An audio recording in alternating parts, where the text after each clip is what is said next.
Dungeons & Dragons is a tabletop role-playing game with millions of players all around the world. Created by TSR Games in 1974 and owned by Wizards of the Coast, this game has captured the hearts of millions of gamers all over the world. It has been gaining mainstream popularity over the past couple of years due to the rising population of people who play video games.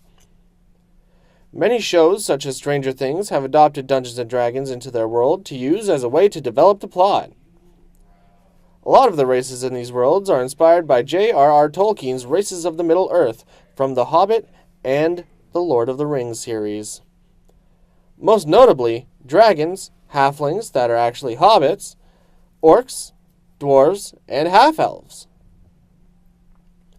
There are currently 11 forms of Dungeons & Dragons. However, the most popular forms of Dungeons & Dragons are 3.5 and 5th edition.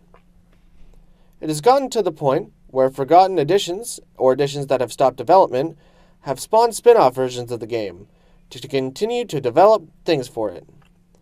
One of such spin-offs is called Pathfinder, a spin-off of the 3.5 edition of Dungeons & Dragons. We went out and interviewed several individuals who like to play Dungeons & Dragons regularly. This is their story. Hi, my name is Ross. I am currently playing a human barbarian in my D&D campaign, though I have been DMing since 2012 until about last year when we ended up just starting this new campaign. I got into Dungeons & Dragons actually through friends. Second year in university, I ended up just meeting some people at one of the clubs, got to know them. They invited me to join their D&D campaign, which I was interested in already. I said yes, and ever since I've been kind of hooked. I've always really been into fantasy as a genre in general, like the books, movies, games, all that stuff's been something I rather enjoyed, so D&D was just another step of that.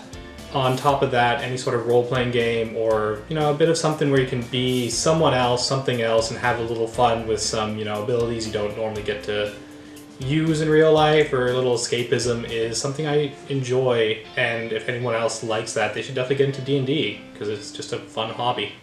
The way you play D&D is rather simple.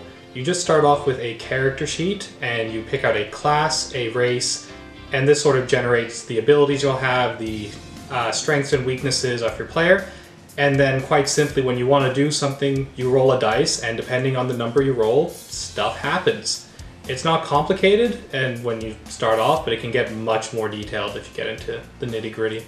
The edition I would recommend for new players is 5th edition.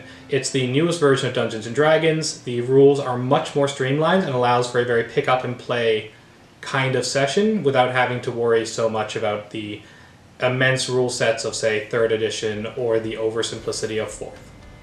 Hi, my name is Kat Rooney and I play Rusty, the human rogue.